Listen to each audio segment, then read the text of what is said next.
இப்பொழுதும் வேத வசனத்துக்கு உங்களை அழைத்து சொல்கிறேன். இந்த ஊழியத்துக்கு அழைக்கப்பட்ட பொழுது நான் நெட்டில் போயிட்டு உங்கள் ஊழியங்களை குறிச்செல்லாம் பார்த்தேன். அதில் போட்டிருந்தது, it is call living ministries. Living, Jesus lives. இயேசு உயிரோடு இருக்கிறார். அவர் சொல்லியிருக்கார், மரித்தேன் ஆனாலும் சதா காலங்களிலும் உயிரோடு கூட இருக்கிறேன். எனவே இந்த ஊழியம் சாலமோனுடையது அல்ல, இந்த சபை சாலமோனுடையது அல்ல, உங்களுடையதும் அல்ல. நீங்கள் ஒருவேளை இதுவரைக்கும் அந்த பொய்யை சொல்லிட்டு இருந்தீங்கன்னா இனிமேல் அதை சொல்லாதீங்க. எங்கள் சர்ச்சுக்கு வரீங்களா, எங்கள் சர்ச்சுக்கு வாங்கலை, அதெல்லாம் சொல்லாதீங்க. பைபிளில் போட்டிருக்கு, இந்த கல்லின் மேல் என் சபையை கட்டுவேன். என் சபைன்னு அவர் சொல்றார். அப்போஸ்தலர் 20:28 அவருடைய சுய ரத்தத்தினாலே சம்பாதிக்கப்பட்ட சபை. 2000 வருடங்கள் முன்பதாக சிலுவையில் இயேசு தொங்கிக் கொண்டிருக்கும் பொழுது அவர் சிந்தின இரத்தத்தின் ஒரு துளி வல்லமை இந்த அமிர்தக்கரை பகுதியிலே இப்படிப்பட்ட ஒரு சபை உருவாக வேண்டும் என்பது அன்றைக்கே தேவனுடைய திட்டம். இப்போ நீங்கள் உட்கார்ந்துருக்கிறீங்க. கரங்களை தெளிலே சொல்லுங்க. நான் இப்பொழுதே உங்களை மனதார வாழ்த்தி சொல்லிவிடுகிறேன், இந்த இடம் உங்களுக்கு டெம்பரவரி தான். இந்த இடம் உங்களுக்கு நெருக்கத்தில் இருக்கிறீர்கள், விசாலத்தில் கர்த்தர் உங்களை கொண்டு போய் விட வேண்டும், விடுவார். நம்முடைய எல்லையை அவர் பெரிதுபடுத்துவார். எனவே உங்கள் பாஸ்டருக்கு நான் ஏற்கனவே சொல்லிட்டேன், enlarge in your vision and faith and you seek for a big land. Maybe nearer or far, but people will come and attach with you. நல்லா போட்டுக்கார, connect to the God. Connection அவர் மேலே வைங்க, அவர் உங்களை கொண்டு வந்து விடுவார். ஹல்லேலூயா. அப்படிப்பட்ட தேவன் உங்கள் ஊழியங்களை ஆசீர்வதிக்கட்டும். லிவிங் மினிஸ்ட்ரிஸ், இதை குறித்து நான் ஒரு சின்ன ரைட் அப் ஒன்று எழுதிட்டு வந்திருக்கேன். I love to do that. Living, இந்த ரைட் அப் என்ன சொல்கிறது என்றால், what is living in the Bible. What is living in the Bible? Living na Bible என்ன சொல்லுது? நான் சொன்னது முக்கியம் இல்லை, அந்த ஊழியக்காரர் சொன்னது முக்கியம் இல்லை, யார் சொன்னது முக்கியம் இல்லை, கர்த்தர் சொன்னது தான் முக்கியம். அந்த வேத வசனத்தின் மூலமாய் இந்த அப்ஸ்ட்ராக்டை நான் உங்களுக்கு படிக்கிறேன். It is a life centered on Christ. ஆண்டவர் மேல் இருக்கின்ற ஒரு வாழ்க்கையின் வாழுதல். Life centered on Christ, characterized by spiritual transformation. இயேசுவை ஏற்றுக்கொண்ட பிறகு உங்கள் வாழ்க்கையிலே ஒரு மறுரூபம் உண்டாக வேண்டும். நீங்க முன்னாடி எப்படியோ இருந்தீங்க, இப்போ நீங்க வேற மாதிரி இருக்கிறீங்க. உங்கள் நடை உடை பாவனையிலே ஒரு வித்தியாசம், உங்கள் பேச்சிலே ஒரு வித்தியாசம், உங்கள் ஜெபத்திலே ஒரு வித்தியாசம், உங்கள் வீட்டிலே நீங்கள் குடும்ப ஜெபம் அது ஒரு வித்தியாசம். ஒருத்தரை பார்க்கும்பொழுது ஒரு காலத்தில் அண்ணன் வணக்கண்ணே, சலாம்ண்ணே, குட் மார்னிங்ண்ணே இப்படிலாம் சொன்னீங்க, இப்போ அதெல்லாம் கிடையாது. அவங்கள பார்த்த உடனே ஸ்தோத்திரம், பிரைஸ் லார்ட் சொல்கிறீங்களே, அதில் ஒரு மாற்றம். இன்னும் நான் சொல்லுகிறேன், முதல்ல உங்களை பார்த்தவங்களும் இப்போ சர்ச்சுக்கு வரும்போது, நீங்கள் பைபிள் எடுத்து வரும்போது சில உங்கள் பழைய கூட்டாளிங்க உங்களை பார்ப்பாங்க. பார்த்துட்டு உடனே பேச மாட்டாங்க.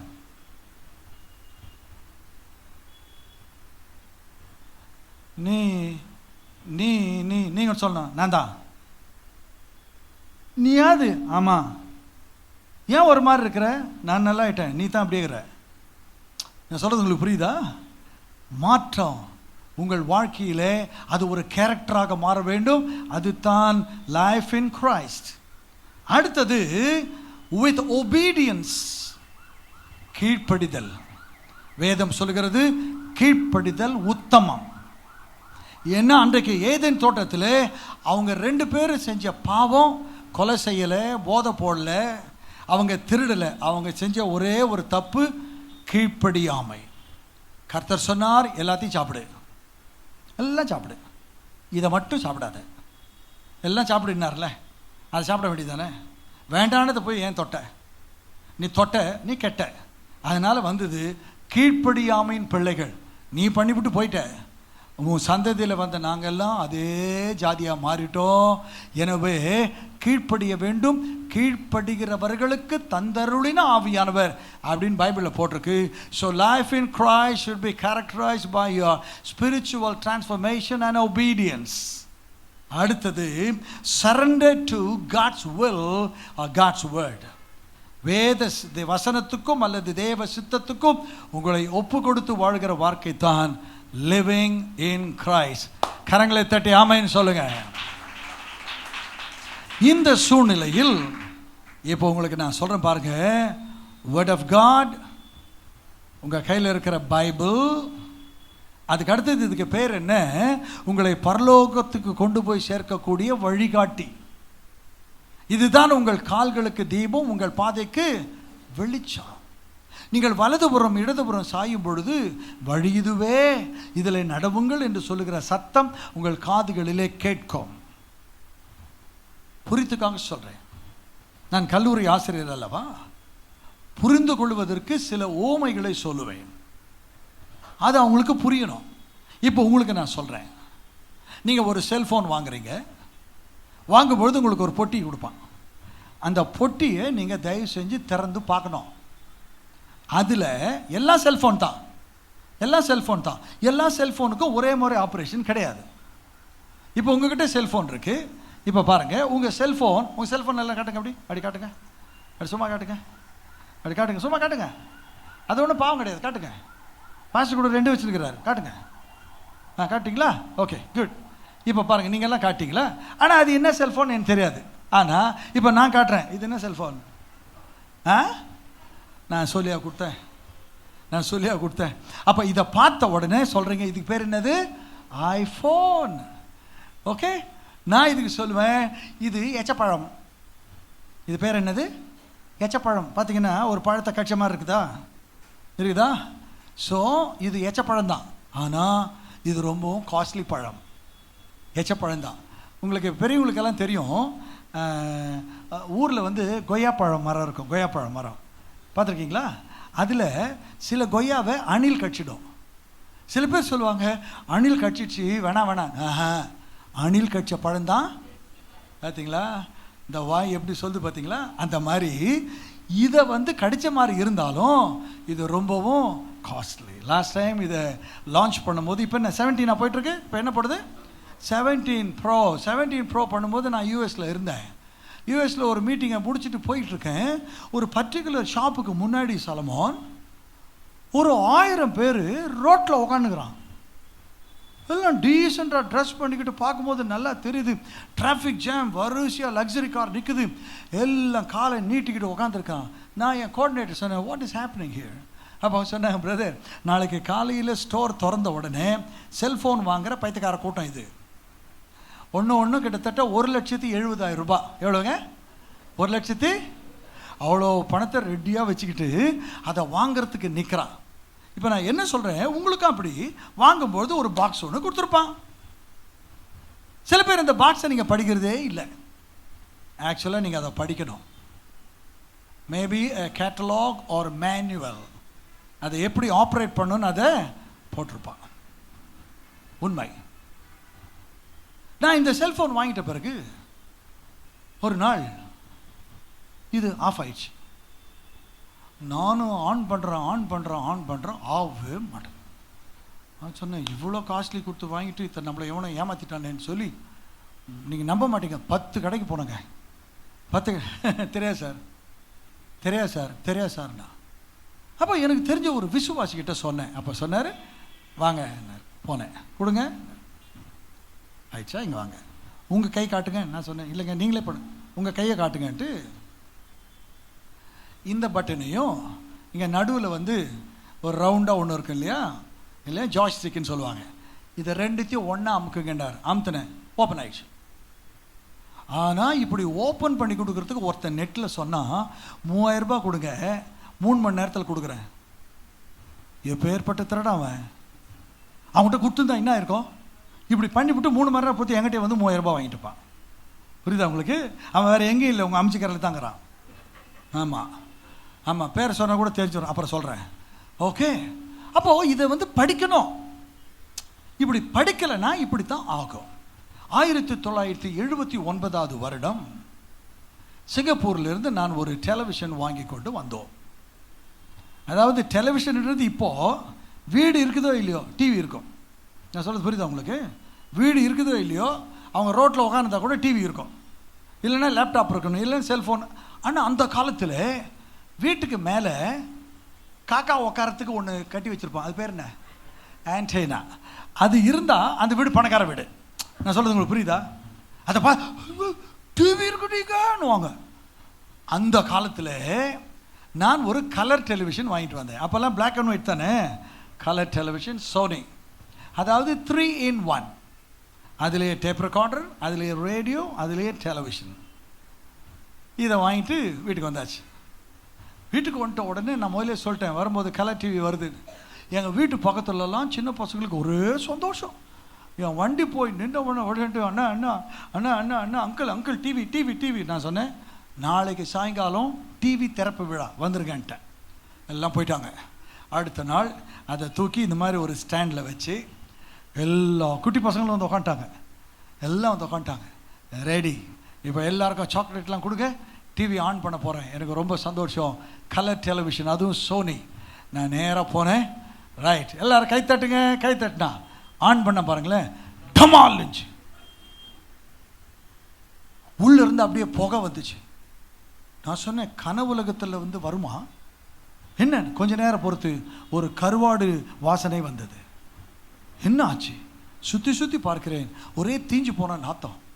உடனே ஃபோன் பண்ணி அங்கே ஆவடியில் இருக்கிற சிக்னைட் எலக்ட்ரானிக்ஸ்னு ஒன்று பெரிய கம்பெனி, அங்கே ஃபோன் பண்ணி, சார் இந்த மாதிரி ஆன் பண்ணேன், அது டொமால் சத்தம் கேட்டுச்சு. அப்படியா, எங்கேருந்து வாங்கிட்டு வந்தீங்க சார்? சிங்கப்பூரில். சரி, நீங்கள் என்ன பண்ணுங்கள், அப்படி டிவிக்கு பின்னாடி போங்க. நான் சொன்னேன், போனால் சரியாயிடுவான், போங்க சார். நான் போனால் டிவிக்கு பின்னாடி ஒரு பட்டன். அந்த பட்டனில் 110 வோல்டேஜ், 220 வோல்டேஜ், 2 பட்டன் இருக்கு.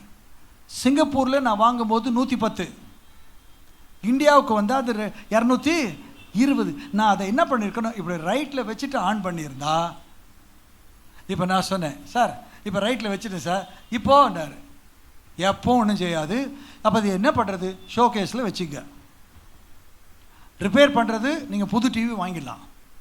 எனவே இது கலர் டெலிவிஷன் நம்ம ஊருக்கு கஷ்டம் சார். நீங்கள் தப்பு பண்ணிட்டீங்க. நீங்கள் அந்த கேட்லாக்கை இல்லை அந்த மேனுவலை படிச்சிருந்தீங்கன்னா இது உங்களுக்கு யூஸ் ஆகிருக்கும். இப்போ நீங்கள் நினைக்கலாம், இது ஏன் நீங்கள் இங்கே சொல்கிறீங்க? எல்லோரும் உங்கள் பைபிளை அப்படி தூக்குங்க, எல்லாம் உங்கள் பைபிள் எல்லாம் இப்படி வைங்க. ஏன் நான் சொல்கிறேன்னா, இன்றைக்கி பைபிள் கொண்டாந்தவங்களுக்கு மானம் போயிடணும். எல்லாம் பைபிள் எடுத்துகிட்டு வராதவங்க. ஓகே, சில பேர் சொல்லுவாங்க, என்கிட்ட செல்ஃபோன் இருக்குது, செல்ஃபோனில் ஆப் இருக்குது, உனக்கு அதான்டா ஆப்பு, புரியுதா? செல்ஃபோனில் கண்டதை வச்சு நிற்பேன். அதுவும் எங்கே சொருவின்னு வர, பின்னாடி சொருவின்னு வர. மரியாதையாக இருக்கணும். பைபிள், இந்த பைபிளை சுமந்து கொள்ளுங்கள், கர்த்தர் உங்களை சுமப்பார். ஹல்லேலூயா. இந்த வேத வசனத்தை படிக்க வேண்டும். இதை படித்தால் நீங்கள் எப்படி வாழணும்னு இது சொல்லிக் கொடுக்கும். இதை படித்தால் நீங்கள் ஏமாற்றப்பட மாட்டீர்கள். இதை படித்தால் சபை என்றால் என்ன என்று சொல்லும். இதை படித்தால் உங்களுக்கு சமாதானம். உங்களுடைய வேதத்தை நேசிப்பவர்களுக்கு மிகுந்த சமாதானம். இந்த வேதத்தை கனப்படுத்தினால் இந்த வேதம் உங்களை கனப்படுத்தும். எனவே தயவு செய்து சொல்கிறேன், உங்ககிட்ட இருக்கிற இந்த பைபிளை தலைக்காணிக்கு கீழே வச்சு உங்களுக்கு தூங்குறதுக்கு உயரத்தை செட் பண்ணிக்காதீங்க. லாட்ரி சீட்டை வாங்கிட்டு இது உள்ளே வச்சுக்கிட்டு ஏமாந்து போவாதீங்க. உங்கள் பிள்ளைங்களுடைய ஹால் டிக்கெட்டை உள்ளே வச்சுட்டு உங்கள் பிள்ளை வந்து ஸ்டேட் ஃபர்ஸ்ட் வருவான்னு ஏமாந்து போவாதீங்க. இது உங்கள் வாழ்க்கையை திருத்தும். இது எது நல்லது கெட்டது என்று சொல்லிக் கொடுக்கும். அப்படிப்பட்ட இந்த வார்த்தைக்கு பெயர் ஜீவனுள்ள வார்த்தை. ஹல்லேலூயா. லிவிங் மினிஸ்ட்ரிஸ்க்கு வந்திருக்கிறீர்களே, இது எப்படிப்பட்டது? ஜீவனுள்ள வார்த்தை. இந்த வார்த்தையை வைத்துத்தான் அவர் செய்த முதலாவது அற்புதத்திலே யோவான் எழுதின சுவிசேஷம் 2வது அதிகாரம், யோவான் எழுதின சுவிசேஷம் 2வது அதிகாரம் 5வது வசனத்தை ஒருவர் வாசிக்க கேட்போம்.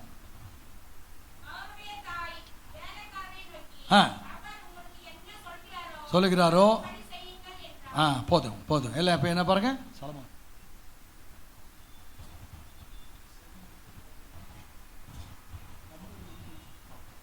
ஓகே, நல்லா கவனிங்க. அவர் உங்களுக்கு என்ன சொல்லுகிறாரோ? எல்லாம் சொல்லுங்க. அதன்படி, நல்லா கவனிங்க, அவர் உங்களுக்கு, இதை சொல்றது ஒரு பெண். அந்த பெண்ணுக்கு ஒரு பேர் இருக்கு. யாரு அவங்க? அவங்க யாரு? இயேசுவின் தாய். இயேசுவின் தாய். நல்லா கவனிங்க, இயேசு தான் ஆண்டவர்ன்றதுக்கு ஒரு வசனம். இயேசுவின் தாய். நீங்க ஒரு கூட்டம் இயேசுவின் தாயாரை ஆண்டவர்னு சொல்லிக்கிட்டு இருக்காங்க. ஆனால் அவங்க ரொம்ப நல்லவங்க, அவங்க சொல்லலை. அவங்க அப்படி சொல்லணும்னு நினச்சிருந்தாலோ, அவங்க தான் ஆண்டவர் என்று இருந்தாலோ, அவங்க என்ன சொல்லியிருக்கணும்? உங்களுக்கு ஜூஸ் தானே வேணும், பழரசம் தானே வேணும், நானே கொடுக்குறேன் சொல்லியிருக்கலாம்ல. அவங்க சொன்னாங்க, நான் அல்ல, அதோ இருக்கிறார் பாருங்க ஒரு தாடிக்காரர், அதோ பாருங்க, அவர் உங்களுக்கு என்ன சொல்லுகிறாரோ அதன்படி எல்லாம் சொல்லுங்க.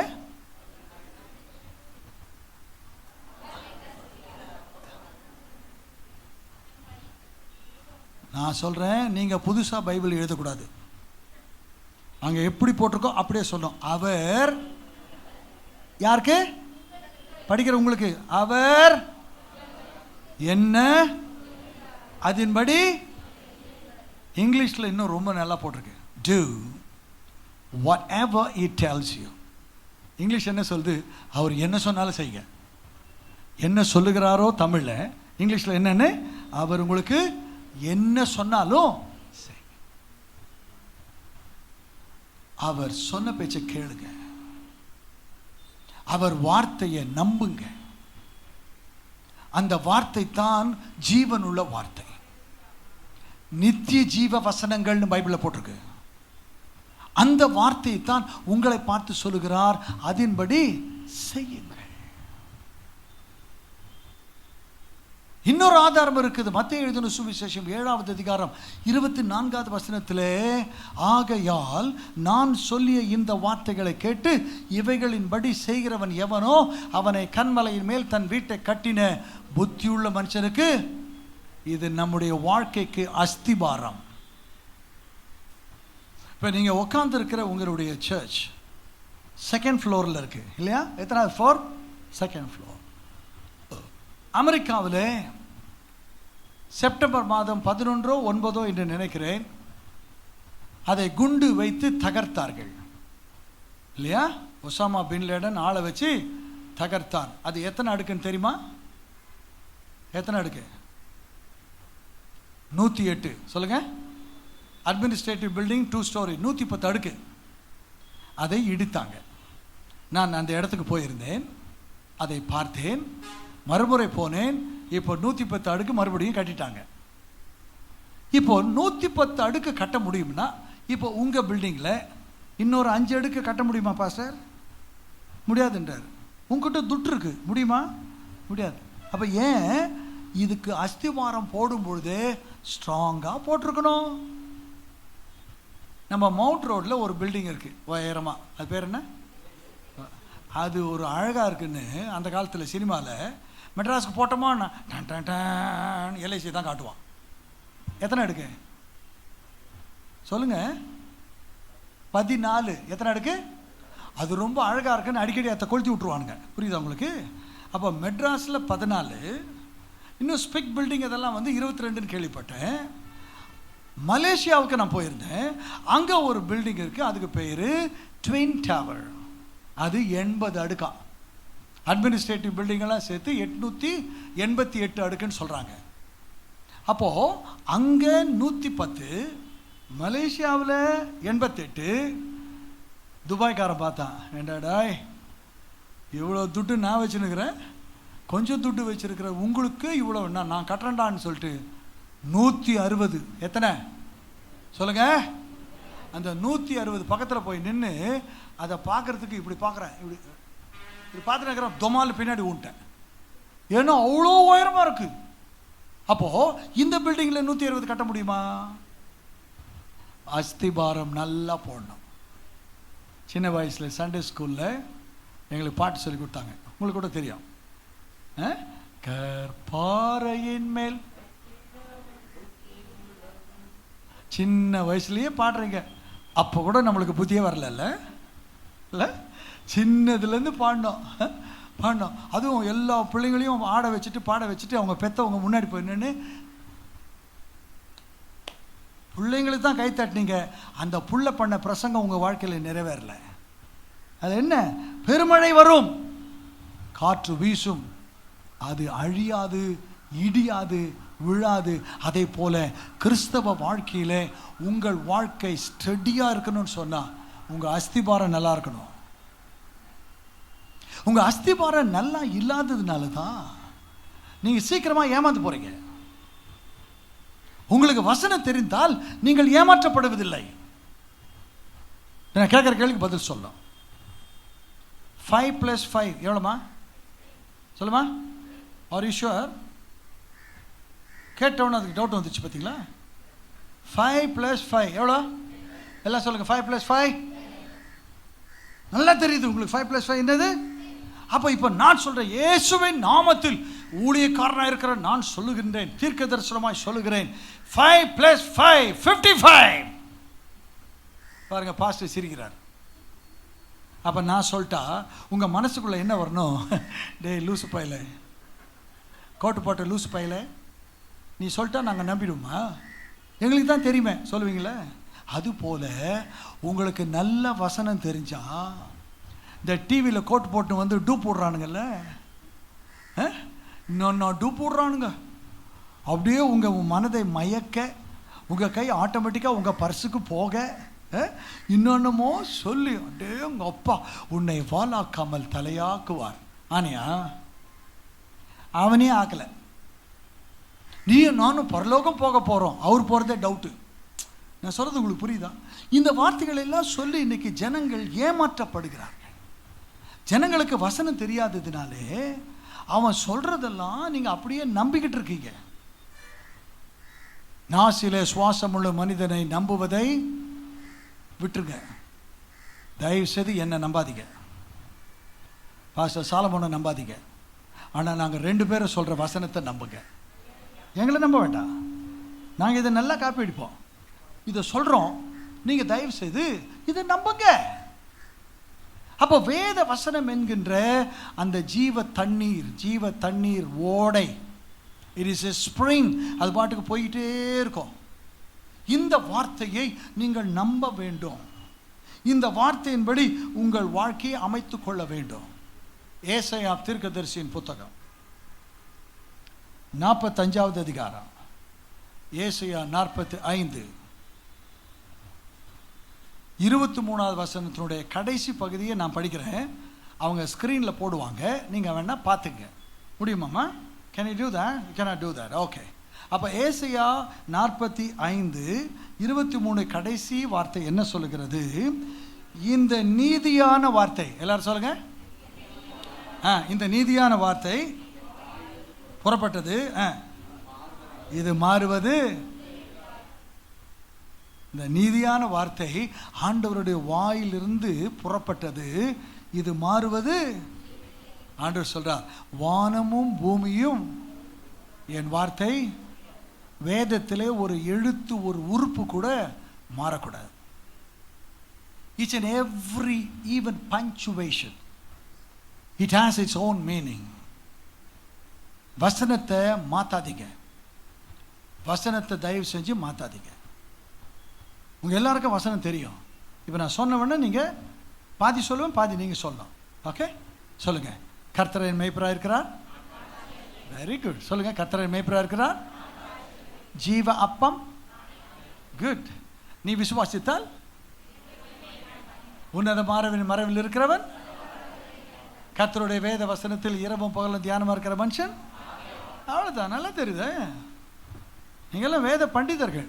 இப்போ ஒரு வசனம் சொல்கிறேன், அதனுடைய பாதியை சொல்லலாம். ஓகே, எல்லாம் என்ன பாருங்கள், பைபிளில் பார்த்து பிட் அடிக்கூடாது. என்ன பாருங்கள், என்ன பாருங்க. ஆண்டவரே, நீர் மாத்திரம் எங்கள் ஊரில் இருந்தீரையானால் என் சகோதரன், சத்தமாக சொல்லுங்க, நல்லா சொல்லுங்க, நல்லா சொல்லுங்க, நல்லா சொல்லுங்க. அப்புறம் நான் தனித்தனியாக கேட்டுருவேன். சொல்லிட்டீங்களா? எல்லாம் சொல்லிட்டீங்களா? இன்னும் ஒரே ஒரு முறை. நீர் மாத்திரம் எங்கள் ஊரில் இருந்தீரையானால் என் சகோதரன். ஒருத்தர் சுத்த தமிழ், யார் அவர்? இறந்து போயிருக்க மாட்டாராம். பார்த்தீங்களா? சரி, ஒன்று தான், அர்த்தம் ஒன்று தான். ஆனால் நீங்கள் சொன்னது அத்தனையும் பொய். எத்தனை வருஷமாக இப்படி டூப் விட்டுக்கிறீங்க? என்ன போட்டிருக்கு தெரியுமா? யோவான் 11:32. எல்லாம் எடுத்துங்க. அவர் வந்தாரே ஏதோ குழப்பிட்டு போயிட்டான்னு சொல்லக்கூடாது, ஆதாரத்தை எடுத்துங்க. யோவான் 11:32. யார் படிக்க போகிறா? கை தூக்குங்க. யார் படிக்க போகிறா? எல்லாரும் படிக்கக்கூடாது. யார் படிக்க போகிறா? என்ன யாரும் கை தூக்க மாட்டீங்க? படிக்கிறீங்களா சிஸ்டர்? ஏந்துருங்க, ஏந்து நின்று படிங்க. 32 படிங்க. எல்லாம் பாருங்க. அங்கே தான் 32.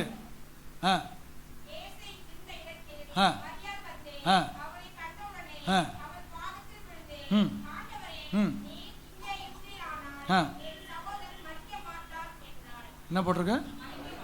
என்ன போட்டிருக்கு? நீங்கள் என்ன சொன்னீங்க? ஏன் சொன்னீங்க? ஒரு எழுத்தே மாறக்கூடாது. நீங்கள் இவ்வளோ பெரிய எழுத்தை மாற்றிருக்கிறீங்க. அன்றைக்கி ஒரு சொல்கிறாங்க, ஐயோ டிவியில் கூட அவர் அப்படி தான் சொன்னாங்க. அப்படி சொன்னாலும் தப்பு தான். யார் சொன்னாலும் தப்பு தான். இலக்கண ரீதியிலே, நல்லா கவனிங்க, இலக்கண ரீதியிலே தமிழ் புலமையின்படி நம்மளை வசனம் எழுத சொல்லியிருந்தா அவன் ஏற்கனவே செத்துட்டான். நம்மளை எழுத சொல்லியிருந்தா எப்படி?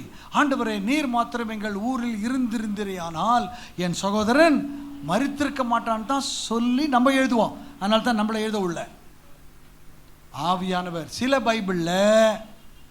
பைபிளில் ரிபேட் ஓடும். சில பைபிளில் நீங்கள் சொன்ன மாதிரியே இருக்கும். தப்பு, அது தப்பான பிரிண்டிங். இங்கிலீஷ் பைபிள்லையும் நீங்கள் சொன்ன அர்த்தம் தான் இருக்கும். ஆனால் ஒரிஜினல் தியாலஜின்னு சொல்கிறாங்க, செத்து போனாலும் விசுவாசத்தை அறிக்கை இடுகிற அந்த சகோதரி, என் ஆண்டவர் வந்து விட்டார், அவன் செத்து போன மாதிரி நான் ஏன் சொல்ல வேண்டும்? அவன் சாகாத மாதிரி நான் சொல்லுவேன் என்று அவள் சொன்னதினால் கர்த்தர் அவனுக்கு ஜீவனை கொடுத்தார். கரங்களை தலையிலே சொல்லுவான். எக்ஸ்பைரி ஆன மாதிரி இருக்கும். எக்ஸ்பைரி ஆன மாதிரி விசுவாசிக்காதீங்க. ஏன் நாங்கள் இதை சொல்கிறோன்னா, எங்கள் வாழ்க்கையில் நிறைய பேர் எங்களை பார்த்து சொன்னாங்க, பெரியவங்கெல்லாம் எங்களை பார்த்து சொன்னாங்க, இவன் உருப்பட மாட்டான். என்ன பாராட்டில்ல? என்ன சொன்னாங்க? இவன், சொல்லுங்களேன், சொல்லுமா, உருப்பட மாட்டான், இவன் ஒரு மக்கு, இவன் ஒரு கூத்தாடியாய் வருவான். ஏன்னா நான் 11 வருஷம் லைட் மியூசிக்கில் பாடிக்கிட்டு இருந்தேன். தமிழ்லையும் பாடுவேன், இங்கிலீஷ்லையும் பாடுவேன், தெலுங்குலையும் பாடுவேன், மலையாளத்திலையும் பாடுவேன், ஹிந்திலையும் பாடுவேன், எழுதி வச்சு பாடிடுவேன். ஆண் குரலிலும் பாடுவேன், பெண் குரலிலும் பாடுவேன், ட்ரம்ஸ் வாசிப்பேன், எல்லா தோல் கருவியும் வாசிப்பேன். 2 பாட்டு மட்டும் ஒரு கச்சேரியில் போய் பாடிட்டா அப்போவே எங்களுக்கு 250 ரூபாய் எங்களுக்கு சம்பளம். அப்போவே இப்படி சுற்றி திரிந்த பொழுது வந்தவங்க போனவங்க சுற்றி இருக்கிறவங்க சொந்தக்காரன் சொன்னாங்க, இவன் பெரிய கூத்தாடியாக வருவான். என் அப்பா போலீஸ் துறையிலே அதிகாரி. சில பேர் வந்து சொன்னாங்க, இவன் அதிகபட்சம் கான்ஸ்டபிளாக வருவான். ஒரு இன்ஸ்பெக்டர்னு சொல்லியிருந்தா கூட சந்தோஷப்பட்டிருப்பாங்க. என்ன சொன்னாங்க என்ன பார்த்து? கான்ஸ்டபிள் அப்படின்னா, நோ இஸ் நதிங், இவன் அவள் தான், இவன் தேரமாட்டான், இப்படியெல்லாம் என்னை பார்த்து சொன்னாங்க. என் கர்த்தரோ, you are not nothing, you will become எவ்ரிதிங்னு சொல்லி என்னுடைய தாத்தா, பாட்டன், பூட்டன் 3 பரம்பரையில் யாருமே கல்லூரிக்கு போனது கிடையாது. முதல் பட்டதாரி எங்கள் பரம்பரையில் நான் தான்.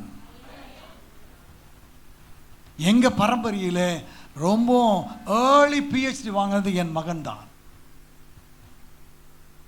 எந்த ஆங்கிலத்தை பார்த்து ஓடினோமோ அந்த ஆங்கிலமே இன்றைக்கு எனக்கு 36 வருடம் வேலையை கொடுத்தது. உலகத்தின் எந்த பகுதிக்கும் சென்று அவர்கள் பேசுகிற ஆங்கிலத்திலேயே பேசி வசனம் பேச கர்த்தர் எனக்கு வாசலை திறந்திருக்கிறார். இவன் கூத்தாடியா வந்து இவன் உருப்படாமல் போவான் என்று சொல்ல, இன்றைக்கு அதே பாட்டை கிறிஸ்தவ ஆராதனையிலே நான் பாடிக்கொண்டிருக்கிறேன். கர்த்தர் என்னை ஆசீர்வதிக்கிறார். உங்கள் வாழ்க்கையிலும் எது சரியில்லை என்று எல்லாரும் சொல்லுவாங்களோ, இல்லை, என்னை சரியாக்க ஒரு கர்த்தர் இருக்கிறார் அப்படின்னு நம்புங்க. கர்த்தரை நம்புகிறவன் செழிப்பான்னு போட்டிருக்கு. நம்புங்க.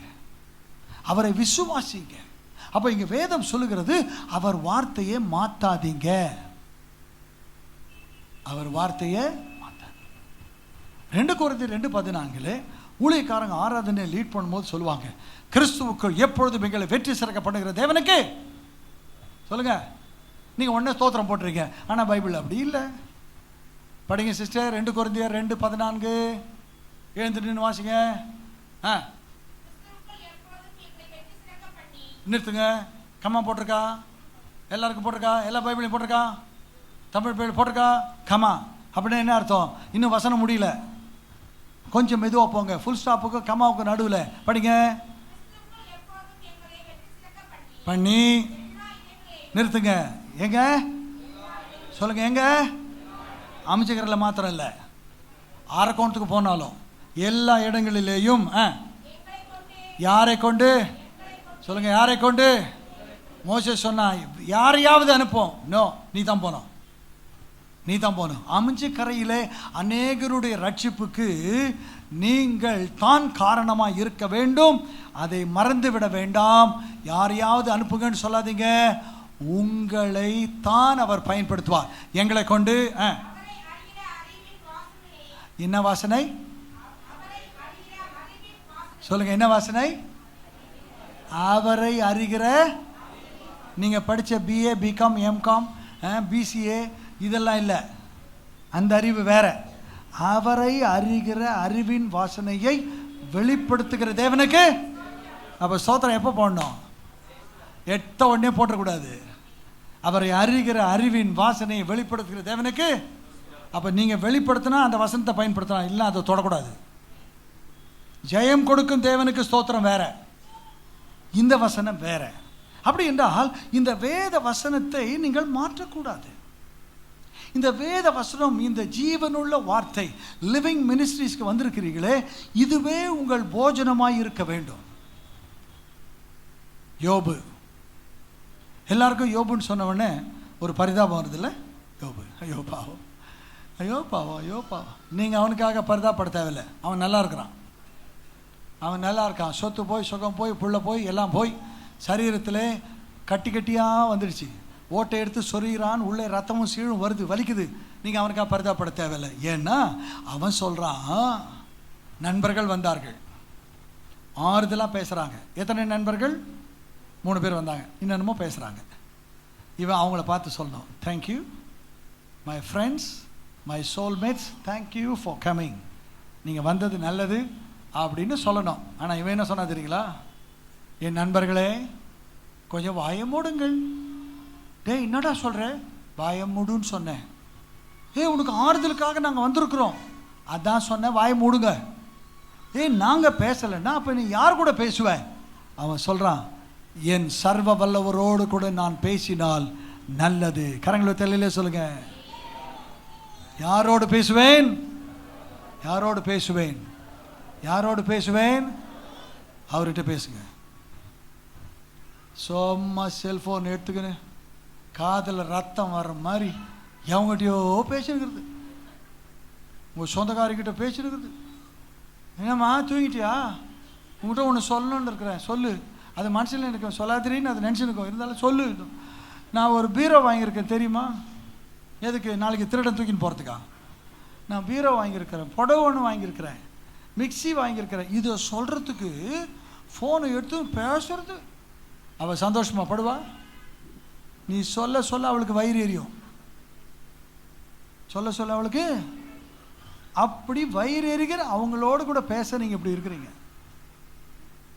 ஒரு மீட்டிங் முடிஞ்சது, ஒரு தாயார் என்கிட்ட வந்தாங்க, பிரதர் என் பொண்ணுக்கு ஏதோ அசுத்த ஆவியினுடைய பிரச்சனை இருக்குது. அப்படியா? எப்படி தெரியும்? அந்த அசுத்த ஆவி அவளை தூங்க விட மாட்டேன் என்கிறது. ஓ, என்ன சிம்டம் ஏன் கேட்குறீங்க? 10, 12, 1 மணி ஆனால் கூட என் பொண்ணு தூக்கம் வராமல் முனகிறா, ரொம்ப முனகி முனகி வேதனைப்படுறா. பிரதர் நீங்கள் அவளுக்காக ஜெபம் பண்ணுவீங்களா? ஓ, எனக்கு கொஞ்சம் டவுட் வந்துடுச்சு. ஓகே, அவள் எப்படி முனகிறான்னு கொஞ்சம் சொல்லுங்கள். என்ன பிரதர்? சொல்லுங்கள் சிஸ்டர். நைட்டு 12 மணி 1 மணிக்கு தூங்க முடியாமல் பெட்ஷீட்டை போத்திக்கிட்டு முனகிறாளாம். ஓ சொல்லுங்க, எப்படி முனகிறா? அவங்க சொல்லிவிட்டாங்க. ம் ம் ம்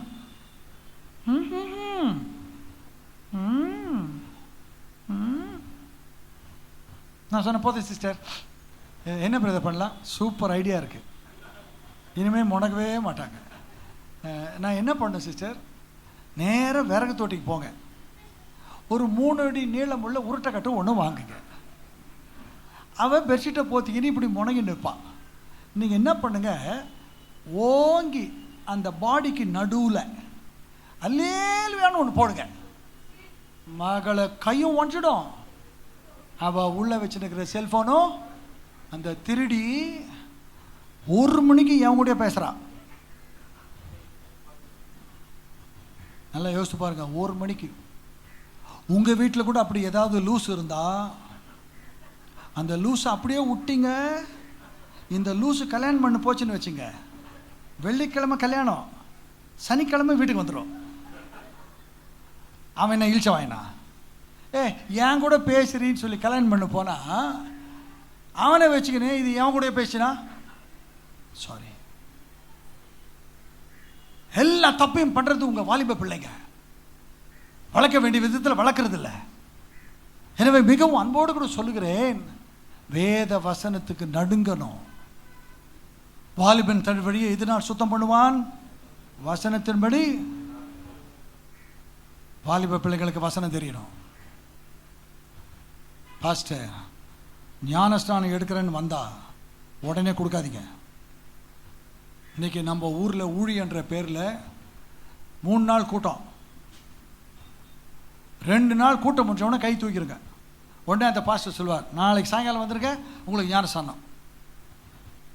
இப்போ தான் கை தூக்குச்சு. ஞானஸ்நானம்னா என்னன்னு தெரியுமா? ஞானஸ்நான வசனம் என்னன்னு தெரியுமா? உபதேசம் என்னன்னு தெரியுமா? முக்கி விட்டுறாங்க. அது பாட்டுக்கு இங்கேயும் முக்கிக்குது. என் சொந்தக்காரர் ஒருத்தர் சொன்னார் என்கிட்ட, என்ன தம்பி சொம்மா ஞானஸ்நானன்றீங்க, நீ எத்தனை முறை எடுத்தேன்னாரு. நான் சொன்னேன், என்ன அங்கிள் சொல்கிறீங்க? நான் 7 முறை எடுத்தேன். ஏன் எடுத்தீங்க? ஒரு முறை பால் பவுடர் கொடுத்தாங்க எடுத்தேன், ஒரு முறை துணி வாங்கி கொடுத்தாங்க எடுத்தேன், ஒரு முறை ஸ்காலர்ஷிப் என் பையனுக்கு கொடுத்தாங்க எடுத்தேன், ஒரு முறை வேனில் கூட்டு போனாங்க எடுத்தேன், ஒரு முறை நல்ல சோறு 4 பேக்கெட் கொடுத்தாங்க எடுத்தேன். சோத்து பண்டாரங்கள்.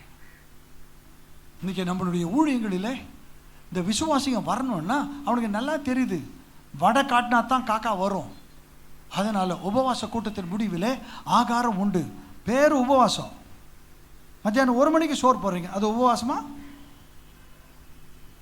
பேருக்கு மட்டும் உபவாச கூட்டம், கீழே பார்த்தீங்கன்னா சாப்பாடு உண்டு. என்ன கேட்கிற தேவனுடைய பிள்ளையே, உங்கள் வாழ்க்கையில் வாலிப பிள்ளைகள் பொல்லாங்கனை ஜெயிக்க வேண்டும். வாலிப பிராயத்திலே சிருஷ்டிகரை நினைக்க வேண்டும். தன் வாழ்க்கையை சுத்தப்படுத்த வசனத்தினால் அவர்களை காத்துக்கொள்ள வேண்டும். எனவே ஞானஸ்நானம் எடுக்கணும்னாலும் போதனை கொடுத்து 6 வீக்ஸ் குட். அப்புறம் அடுத்தது கல்யாணம். கல்யாண சீனை இப்போ கொண்டு வரேன், கவனிங்க. மே மாதம் 5 மணிக்கு நம்ம சர்ச்சில் கல்யாணம்னு வச்சுங்களேன். 5 மணிக்கு முன்னாடியே ஒருத்தன் மாமனார் வாங்கி கொடுத்த கோட்டை போட்டு நீங்கள் உட்காந்துப்பான். யார் அவன் சொல்லுங்க? மாப்பிள்ளை, மாமாவா? மாப்பிள்ளை நீங்கள் உட்காந்துப்பான். ஆனால் அதுக்கு முன்னாடி அவன் கோயிலுக்கே வந்துருக்க மாட்டான். ஆனால் கல்யாணத்தன்னைக்கு மாத்திரம் ஊருக்கு முன்னாடி உட்காந்துருப்பானா. அவன் கையில் பாட்டு சீட்டு ஒன்று கொடுப்பாங்க. பாட்டு சீட்டு என்ன பாட்டுமா? பாட்டு ஏதேனில் என்னங்க பாட்டு சீட்டு கொடுப்பாங்களா இல்லையா? ஒரு 5 பாட்டு. மங்களம் செழிக்க, ஏதேனில் ஆதிபனம், புத்தி கெட்டா, மன வாழ்வு, புது வாழ்வு, ஆசீர்வதிக்கும் கர்த்தர் கொடுப்பாங்களா? இவர் வாங்கிட்டு, இவர் பெரிய அப்போலோ ஹாஸ்பிட்டலில் பிறந்தவர் மாதிரி, மகனை அம்சிக்கரில் எங்கன்னா கவர்மெண்ட் ஹாஸ்பிட்டலில் பிறந்திருப்பான். ஏதோ ஒரு டிகிரி படிச்சுட்டு ஒரு கம்ப்யூட்டர் கம்பெனியில் போயிட்டு கால் சென்டரில் வேலை செஞ்சு ஒரு செல்ஃபோன் வாங்கிட்டான்னு வச்சுங்களேன். இவர் விசிறிருப்பார். இவர் வெளியே, சர்ச்சுக்கு வெளியே இன்னொருத்தர் கோட் போட்டுக்கிட்டு குட்டி போட்ட பூனையாட்டம் இங்கேயும் அங்கேயும் சுற்றி நிற்பார். அவர் யார் தெரியுமா? ஏங்க சொல்லுங்கள், என்ன கெட்ட வார்த்தையா சொல்கிறீங்க? யார் யாருமா யார்? மாப்பிள்ளையுடைய அப்பா தான் மொத்தத்தையும் வாங்கி நீங்கள் உட்காந்துப்பா. பொண்ணுக்கு அப்பா வெளியே, அவர் வந்து எல்லாத்தையும் கொடுத்துட்டு அவர் கல்யாணத்துக்கு அவங்க மாமனார் வாங்கி கொடுத்த கடைசி கோட்டை தான். அத்தை பொண்ணு அவர் வெளியே சுற்றி நிற்பார். ஏன் சுற்றுறாருன்னா பொண்ணு கொண்ட போட போச்சு. எங்கே போச்சு? எங்கே போச்சு? இப்போ நான் இங்கே இருக்கிற ஒரு 55 வயசு 60 வயசு ஆன ஆண்டி இவங்களெல்லாம் நான் பார்க்குறேன். ஆண்டி, நீங்கள் பியூட்டி பார்லர் போனீங்களா? ஆண்டி 55 வயசுக்கு மேலே போனவங்க பியூட்டி பார்லர் போனீங்களா? யாராவது ஒருத்தராவது இல்லைன்னு சொல்லுங்களேன். Very good, thank you. இவங்க போல் ஏதோ 2 முறை சோப்பை போட்டு தேய்ச்சாங்க, பவுட்ரு பான்ஸ் பவுடரை போட்டாங்க, தலையை வழிச்சாங்க, வந்து உட்காந்தாங்க இல்லையா? கல்யாணம் ஆகி இத்தனை வருஷம் ஆகுது. அவங்க நல்லா இல்லை. இப்போ கூட பாருங்கள், பியூட்டி பார்லர் போகாத முகம் எவ்வளோ அழகாக இருக்குது பாருங்கள். ஆனால் இப்போ இருக்கிற பொண்ணுங்க நிச்சயம் முடிஞ்சிடுச்சுன்னு வச்சுங்களேன், உடனே அப்பாயின்மெண்ட் பியூட்டி பார்லர். அங்கே போய் சொல்கிறாங்க facial, okay, chemical treatment, waxing, polishing, இன்னும் மெடிக்யூர், பெடிக்யூர், வேறு என்னம்மா, கலரிங், சொல்லுமா, நான் சொல்ல மாட்டீங்களா?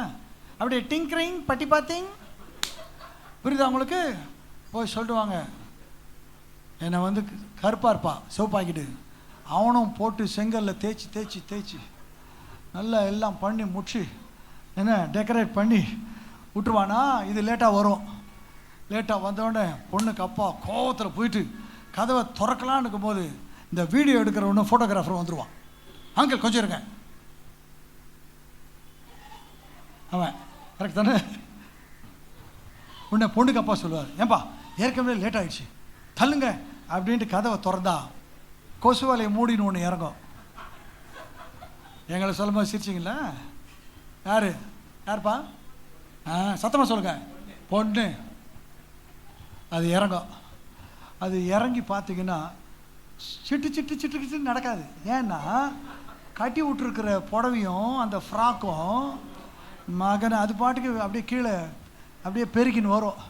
அப்படியே இந்த அம்மா அப்படியே அப்படியே இந்த அது ஒரு பொம்மை சொல்லுவாங்க. என்ன பொம்மைம்மா அது? என்ன பொம்மை? Barbie doll. அந்த மாதிரி அப்படியே வருவாங்களா? அப்படியே வாசலில் வந்து நின்ன உடனே அவங்க அப்பா இப்படி கை வச்சுக்குவார். பொண்ணுக்கு அப்பா இது கைக்குள்ளே விட்டுக்கிட்டு தொங்கும் அப்படியே. பொண்ணு அவ்வளோ நல்ல பொண்ணா, அப்பா பேச்ச கேட்குதான் அது ஆச்சா. இப்போ உள்ளே இருக்கிற போதகர் சொல்லுவார், பாடத்தாளியில் உள்ள 1வது பாடலை என்ன பாட்டு? ஏதேனில். அமைச்சக்காரிலேருந்து எங்கே போயிட்டாங்க?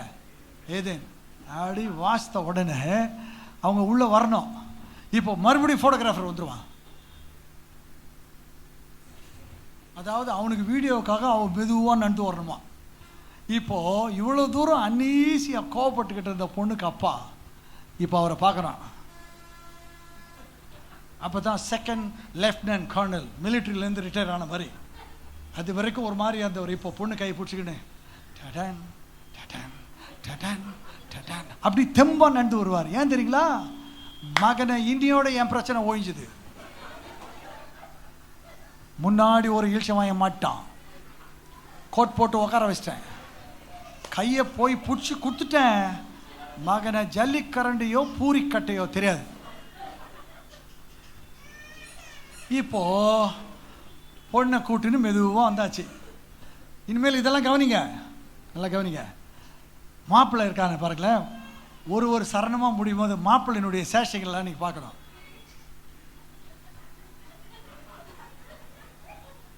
இனிமேல் பார்த்தா உன்னை கட்டிக்கு போகுது. அது ஏற்கனவே பார்த்துடுச்சு, புரியுதா உங்களுக்கு? அப்போ தான் அவன் சேஷங்கள்லாம் பார்த்தீங்கன்னா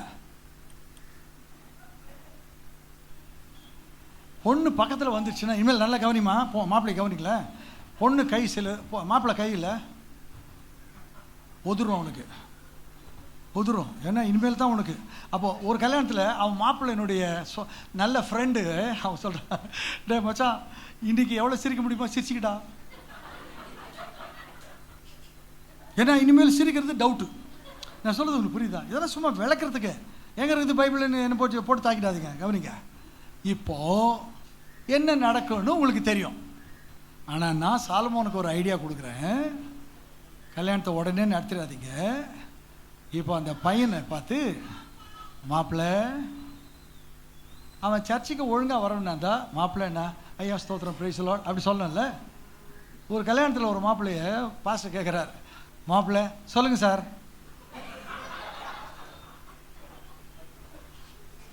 ஏன்னா இது கோயிலுக்கே சொல்லுங்க வராது. புரியுதா உங்களுக்கு? கோயிலுக்கே வராது. உடனே அவர் ஓகே மாப்பிள்ளை உங்களுக்கு என்ன வயசாச்சு? நான் சொன்னேன் 28 ஐயா. சரி, உனக்கு 28 வசனம் தெரியுமா? இப்படி சொன்ன உடனே அந்த பையன் என்ன பண்ணுவான் தெரியுங்களா? 28 வசனம் தெரியுமா? அவங்க அம்மாவை பார்ப்பான். இதுக்கு தான் இந்த ஆள்கிட்ட வேணான்னு சொன்னேன். உடனே பாஸ்டர் சொல்லுவேன், சரி ஓகே அம்மா கொஞ்சம் கொசுவலை தூக்கு. அது உனக்கு என்னம்மா வயசு? 25. உனக்கு 25 வசனம் தெரியுமா? அந்த பொண்ணு என்ன பண்ணு தெரியுங்களா? தெரியாதுன்னு சொல்லுது. இப்போ பாஸ்டர் என்ன பண்ணணும், நீங்கள் 2 பேரும் அப்படியே வெளியே போங்க. அங்கே போய் அந்த ஸ்க்ரீன் பக்கத்தில் உக்காந்துக்கிட்டு அரை மணி நேரத்தில் நீங்கள் என்ன பண்ணணும், சங்கீதம் 23 மனப்பாடம் பண்ணணும். மனப்பாடம் பண்ணின்னு வந்து இங்கே சொன்னீங்கன்னா இன்னைக்கு கல்யாணம். சொல்லலைன்னா என்னைக்கு சொல்கிறீங்களோ அன்றைக்கி தான். இப்படி சொன்னால் தப்பா? கல்யாணம் ஆனவங்க எல்லாம் சொல்கிறாங்க, அப்பா எனக்கு ஆயிடுச்சு. ஆகாதவங்களுக்கு இப்போ கொஞ்சம் காப்புறான். தப்பாங்க. உலகத்திலேயே பிஎட் படிக்கிறீங்க டீச்சர் ஆகணும்னு, டெட்டு எழுதுறீங்க டீச்சர் ஆகணும்னு, செட்டு நெட்டு எழுதுறீங்க கல்லூரியில் டீச்சர் ஆகணும்னு, டைப்பிங் கற்றுக்கிறீங்க, சாஃப்ட்வேர் கற்றுக்கிறீங்க, எது படித்தாலும் அதில் நல்ல நுணுக்கங்களை கற்றுக்கிட்டு வேலை செய்கிறீங்க. இந்த பைபிளை ஒழுங்காக படிச்சிங்கன்னா நீங்கள் பரலோகம் போகலான்னு ஆண்டவர் சொல்கிறாரு. ஏன் படிக்க மாட்டீங்க? வயசு 25 ஆகுது, 25 வசனம் கூட தெரியல. வருஷத்துக்கு 1 உருப்படியாக படிக்க தெரியாதா? இந்த மாதிரியெல்லாம் நாங்கள் பிரசங்கம் பண்ணால் உங்களுக்கு பிடிக்காது. அவர் எப்படி பேசுகிறார் தெரியுமா? அவர் எப்படி பேசுகிறார் அதை பேசுகிறேன் பாருங்க. கலங்காதே திகையாதே, நான் உன் தேவன், உன்னை வாலாக்காமல் தலையாக்குவேன், கீழாக்காமல் மேலாக்குவேன். உன் பிள்ளைக்கு அமெரிக்காவிலிருந்து மாப்பிள்ளை வருகிறான், கல்யாணம் முடித்து கூட்டிக் கொண்டு போவான். போன பிறகு தான் தெரியும் அவனுக்கு ஏற்கனவே 3 கல்யாணம் ஆகிவிட்டது. இல்லை, இந்த மாதிரி குடுகுடுப்புக்காரன் சொல்கிற மாதிரி சொன்னால் உங்களுக்கு அது பிடிக்குது.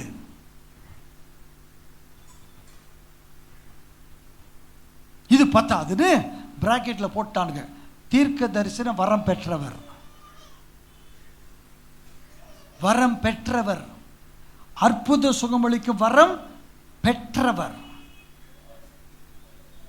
இப்போ தம்பி அனௌன்ஸ் பண்ணும்போது சொன்னார் டாக்டர் சம்பத்னு சொன்னார். உடனே நீங்கள் கேட்குறீங்க, டாக்டர்னு எப்படி நீங்கள் போடலாம்? நான் என் டிகிரி சர்டிஃபிகேட் எடுத்து காட்டுவேன். இன்னைக்கு நம்ம மெட்ராஸில் நீங்கள் பாருங்க, முதல்ல பிரதர், முதல்ல அப்புறம் பாஸ்டர், அதுக்கப்புறம் ரெவரண்ட், அதுக்கப்புறம் கொஞ்ச நாள் பொறுத்து டாக்டர். அவர் டாக்டர், நீங்களும் நானும் கம்பவுண்டர் இல்லை, ரெவரண்ட் டாக்டர். இன்னும் கொஞ்ச நாள் ஆன உடனே பாவாடை சாமியார் பிஷப். என்னங்க ஊழியம் வந்து அவ்வளோ சீப்பாக போச்சு அவங்களுக்கு. ஒரு டிகிரி படித்தா தாங்க நீங்கள் கிராஜுவேட்டு, அதை படிக்கிறீங்க, ஒரு தொழிலை கற்றுக்கிறீங்க. ஏன் பைபிளை கற்றுக்கிட்டு ஆண்டவரால் புகழப்படுகிற மனுஷன் தான் பாக்கியவான். இருங்க, ஊழியம் செய்யுங்க. இப்படி எல்லாம் சட்டத்திட்டம் போட்டு இப்படி தான் நீங்கள் இருக்கணும், சர்ச்சுக்கு நீங்கள் லேட்டாக வரக்கூடாது, சீக்கிரமாக வரணும் அப்படின்னு சொன்னால் எங்களை உங்களுக்கு பிடிக்க மாட்டேங்குது. நாங்கள்லாம் லட்சக்கணக்கில் பணத்தை கொடுத்துவிட்டு ஏர்போர்ட்டுக்கு 2.5 மணி நேரத்துக்கு முன்னாடி போய் உட்காந்து பிச்சைக்கார நாட்டை உட்காந்துக்கிறோம். டே மகராசா சீக்கிரம் அனுப்பி விட்றா. அப்போ அனௌன்ஸ்மெண்ட் வரும், we are very sorry to inform you the flight is delayed for 2 hours so you can go and have your breakfast free. 2 மணி நேரம் லேட்டுன்றான், தேங்க்யூன்னு உட்காந்துக்கிறோம்.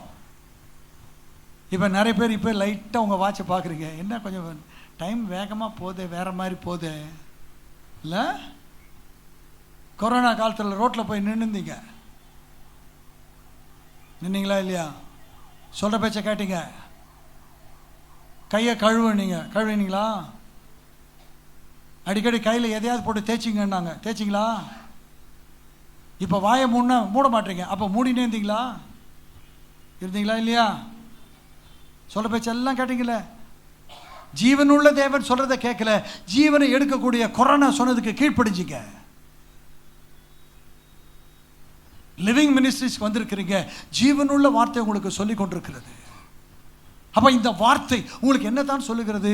மத்தேயு 4:4 மனிதன் அப்பத்தினால் மாத்திரம் அல்ல, தேவனுடைய வாயிலிருந்து புறப்படும் ஒவ்வொரு வார்த்தை, ஒவ்வொரு அதிகாரம் அல்ல, ஒவ்வொரு வார்த்தையினாலும்.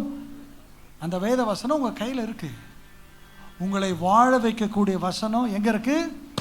உங்க கையில் இருக்கு. கையில் வெண்ணெயை வச்சுக்கிட்டு நெய்க்கு அலையிறீங்க. அவர் பேசுறாராம், ஏற்கனவே தான் பேசி தான் உன் கையில் கொடுத்துருக்காரு. அவர் பேசுறாராம், என்ன பேசுவார்?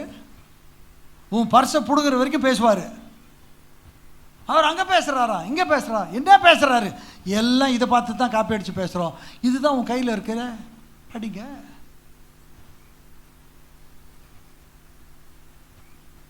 ஆண்டவர் பேசுகிற மாதிரி இருக்கிற வசனங்களை நிறுத்தி நிதானமாக படிங்களே. ஆண்டவர் சொல்கிறார், ஆகாயத்து பட்சிகளை கவனித்து பாருங்க. ஆண்டவர் பேசுனா இப்படி தானே இருக்கோம்? சொல்லுங்க. சாந்த சொருவி அழகாக பேசுகிறார். ஆகாயத்து பட்சிகளை கவனித்து பாருங்க, அவைகள் விதைக்கிறதும் இல்லை, அறுக்கிறதும் இல்லை, களஞ்சியங்களில் சேர்த்து வைக்கிறதும் இல்லை, அவைகளையும் உங்கள் பரமபிதா பிழைப்பூட்டுகிறார். அவைகளை பார்க்கிலும் நீங்கள் நல்ல. ஆனால் அதே ஒரு மனுஷனை பேச சொன்னா அவர் இப்படி பேசுவார், ஆகாயத்து பட்சிகளை கவனித்து பாருங்கள். ஏன்டா இப்படி கத்துற? இவர் சத்தமா பேசணும், எழுப்புதல் பிரசங்காரம். இப்ப பாருங்க, இந்த ஸ்டாண்ட் போட்டாச்சு, நான் இங்க நின்று பேசுறேன். இப்போ அங்கேருந்து அவங்க ரெக்கார்ட் பண்ணுறாங்க பாருங்க, கரெக்டாக ஃப்ரேம் ஃபிக்ஸ் பண்ணிட்டு அவர் உட்காந்துட்டார். இப்போ நான் டக்குன்னு இந்த மைக்கை தூக்கி நான் அங்கே போயிட்டேன், இது தூக்கி நீங்கள் போட்டேன். உடனே அவர் என்ன மனசில் நினைப்பார் தெரியுமா? டே பாவி, இது வரைக்கும் நல்லா தானே இருந்த சொல்லுவார, சொல்ல மாட்டாருங்க. எவ்வளோ நேரம்டா நானும் இப்படியே ஆட்டுங்கிறது, என் கழுத்தை விளைக்காதே. Discipline. This is the pulpit. This is the discipline. ஆனால் இந்த யூடியூப்பில் வர்றவங்கள பார்த்தீங்களா, ஆம்பளை ஆனாலும் சரி பொம்பளை ஆனாலும் சரி, இதை பிடிங்கி நீங்கள் அங்கே ஓடுறது. ஏன் ஓடுற? உன் காலில் என்ன சுடு தண்ணியை ஊட்டினுக்கிற? ஸ்திரத்தன்மை இல்லாத பிரசங்கியார்கள், பாடகர்கள் இங்கிருந்து பாடிக்கிற பிரேக் டான்ஸ் ஆடிட்டு அப்படியே பின்னாடி போகிறான். என்னைக்கு அவன் பேண்ட் அவுத்துக்கு போதோ தெரியல. ஓடுறது, இங்கே ஓடுறது, அங்கே ஓடுறது, மிகைப்படுத்தி இயேசுவினுடைய வல்லமையை திருட பார்க்கிறார்கள். இயேசு ரொம்ப அழகா சொல்றார், வருத்தப்பட்டு நீங்கள் எல்லாரும் நான் உங்களுக்கு, அவர் சொல்றார், வருத்தப்படுறீங்களா? என்கிட்ட வாங்க. வருத்தப்படுறீங்களா? எங்க வாங்க, நான் உங்களுக்கு என்ன தருவேன்? ஆண்டவர் சொன்னதை அப்படியே நம்புங்க. ஆனா மனுஷன் என்ன பண்றான்? அதை மாத்தி விட்டுறான். அவனுக்கு எச்சரிக்கையா இருங்க. அவனுக்கு தான் நாயின் பேர், நாய்களுக்கு எச்சரிக்கையா இருங்க. என்னத்தான் நாயை குளிப்பாட்டி நடுவுட்டில் வச்சாலும் அந்த நாய் புத்தி அதை விட்டு என்னைக்கு இருந்தாலும். நாய் வளர்க்குறவங்களுக்கு கடி உண்டு, பாம்பு வளர்க்குறவங்களுக்கு கடி உண்டு, கத்தி எடுத்தவனுக்கு கத்தியில் ஒரு நாள் குத்து உண்டு. ஆண்டவர் சொல்றார், உன் ஆபத்து காலத்தில் என்னை நோக்கி, சொல்லுங்க சொல்லுங்க, உன் ஆபத்து காலத்தில் என்னை நோக்கி. உனக்கு ஆபத்து வரும், உனக்கு உபத்திரம் வரும், பிரச்சனை வரும், வியாதி வரும், என்னை நோக்கி. பைபிளில் நிறைய பேர் கூப்பிட்டாங்க. தாவீதின் குமாரனே கூப்பிட்டார், கர்த்தர் வா, சுகம் போ. எவீர் வந்தான், கூப்பிட்டான், அவன் வீட்டுக்கு போனார், சுகம் போ. இன்னைக்கு நீங்க யாரை கூப்பிடுறீங்க? ஆண்டவர் சொல்லிட்டார், என்ன கூப்பிடுங்க. ஆனால் மனுஷன் அதை மாற்றி சொல்கிறா, உங்களுக்கு எந்த பிரச்சனை இருந்தாலும் கீழே ஓடிக்கொண்டிருக்கிற அந்த நம்பருக்கு நீங்கள் ஃபோன் பண்ணுங்கள், 24 மணி நேரம் உங்களுக்காக நாங்கள் ஜெபிப்போம். அப்படி பைபிள் இருக்கா? துணிகரமாக இவன் ஆண்டவருடைய வசனத்தை மாத்துறான். ஆண்டவரை அடையாளம் காட்ட வேண்டியவன் இவனை அடையாளம் காட்டிக் கொள்கிறான். பூந்தமல்லிக்கு போகணும்னு உங்களை கேட்குறாரு ஒருத்தர், ரூட்டு தெரிஞ்சா சொல்லணும், தெரியலன்னா தெரியாதுன்னு சொல்லிடணும்.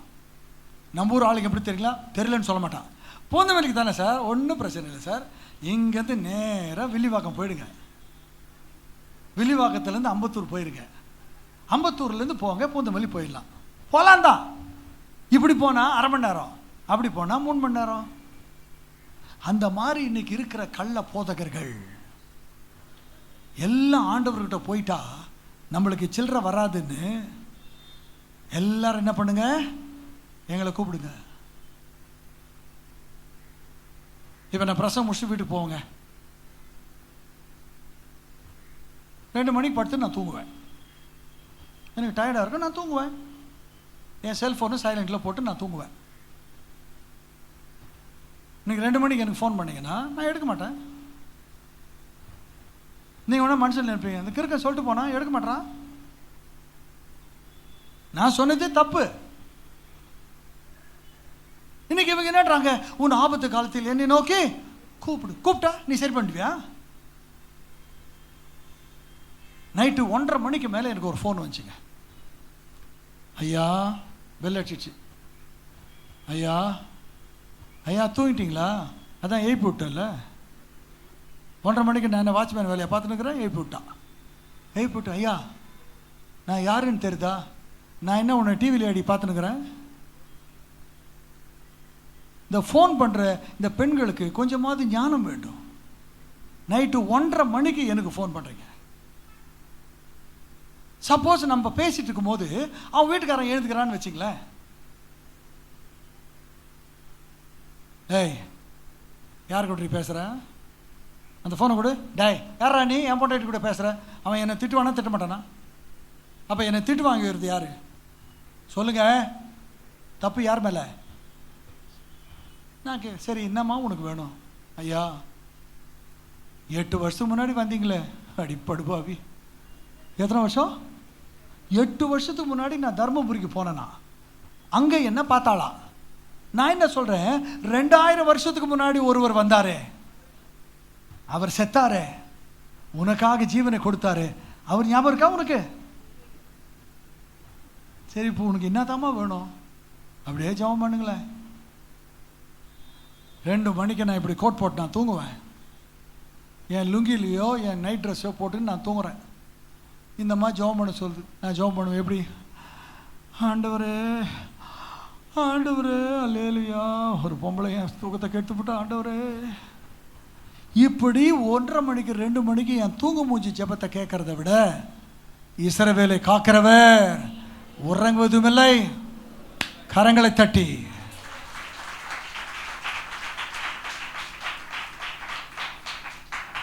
எதுக்குங்க? அவர் ரெடியா இருக்கார், தூங்காம உறங்காம. அவரை கூப்பிடுங்க. சும்மா வந்தவன் போனவனுடைய ஃபோன் நம்பரை வச்சு போட்டு ஐயா ஐயா அழு மூஞ்சிங்க. ஊழியக்காரர்களை என்ன பெரிய பெரிய ஆண்டவர்களா? அற்புத சுகமளிக்க வரம் பெற்றவர்கள் போட்டுக்கிறாங்களே, அப்போ அவங்க சாகவே கூடாது இல்லையா? அற்புத சுகமளிக்க வரம் பெற்றவங்க நேராக ஜிஹெச்சுக்கு போ. அந்த ஹாஸ்பிட்டலுக்கு பேர் என்னங்க? இல்லை, ஓமந்தூரார் போ, கீழ்பாக்கு போ, ஸ்டான்லிக்கு போ, அங்கே நேராக உள்ளே போ, விசிட்டிங் ஹவர்ஸில் போ. இயேசுவின் நாமத்தில் டிஸ்சார்ஜ் ஆக போ. இயேசுவின் நாமத்தில் எல்லாருக்கும் ஜெபம் பண்ணி அனுப்பிடு. டெலிவிஷனில் அப்படியே எழுப்புதல் பரவாது. இயேசுவினுடைய ஊழியக்காரர் வந்து அங்கே ஹாஸ்பிட்டலில் ஜெபிக்க அத்தனை பேரும் டிஸ்சார்ஜ் ஆனார்கள். போடுவானா போட மாட்டானா? பிள்ளையார் பால் குடிச்சதே அமெரிக்காவுக்கு 5வது நிமிஷம் போயிடுச்சுங்க.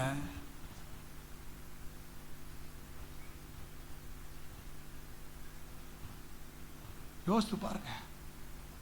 ஆண்டவருடைய வார்த்தையை மாற்றி பேசுகிறான். அதை நம்பி நீங்கள் அவன் பின்னே ஓடிக்கொண்டிருக்கிறீர்கள். உங்களை ரட்சித்து கொண்டு வந்து கர்த்தர் இந்த சபையில் சேர்த்துருக்கிறார். கரங்களோ தலையில சொல்லுங்க. உங்கள் பிள்ளைங்களை நீங்கள் கொண்டு போயிட்டு சென்ட் பால்ஸ்லையும் ஈவாட்லேயும் ஆண்ட்ரூஸ் சர்ச்லேயும் அங்கே இங்கெல்லாம் சேர்க்குறீங்க. ஏன்?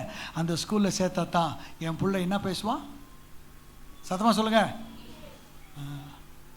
அந்த ஸ்கூலில் பேசினா சேர்த்தா தான் சேர்ப்பான்னா, நாங்கள்லாம் கவர்மெண்ட் ஸ்கூலில் படித்தோம், நாங்கள் பேசல இங்கிலீஷு. உங்களை நான் குறைச்சி சொல்லலை. உங்கள் பிள்ளைய அங்கே சேர்த்தா நல்லா வருவான்றீங்க. அதுபோல் கர்த்தர் ரத்தம் சிந்தி உங்களை இந்த லிவிங் மினிஸ்ட்ரிஸை சேர்த்துருக்காருன்னா கர்த்தர் உங்கள் மீது அக்கறை உள்ளவராக இருக்கிறார். கரங்களை தெளில சொல்லுங்க. பெயின்ஸில் படிச்சுக்கிட்டு அம்மா நாளைக்கு நான் வேலைமாலுக்கு போகிறேம்மா சேப்பானா? சர்ச்சில் உங்களை கர்த்தர் சேர்த்துருக்கிறார், உனக்கு நன்றி வேண்டும். இந்த சபையில் சேர்த்து இங்கே இருக்கிற உபதேசத்தின் மூலமாய் நீ பரலோகத்துக்கு ஒரு நாள் போவாய். அந்த நன்றி உணர்வு உனக்கு வேண்டும்.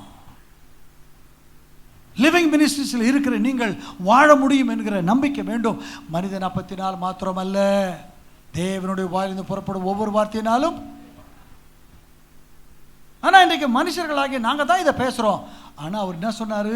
நான் சொன்னதை போய் சொல்லுன்னு தான் சொன்னார். மாற்றி சொல்லக்கூடாது, மாற்றி சொல்லவே கூடாது. அப்போ உலகத்தில் மாற்றி சொன்னால் அவங்களுக்கு என்ன பேருன்னு சொல்லிட்டு நான் முடிச்சிடுறேன். உபாகமத்தின் புத்தகம்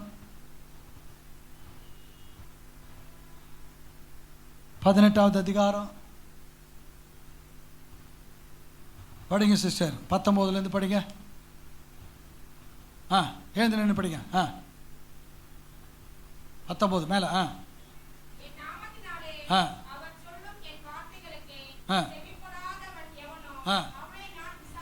ரைட்டு,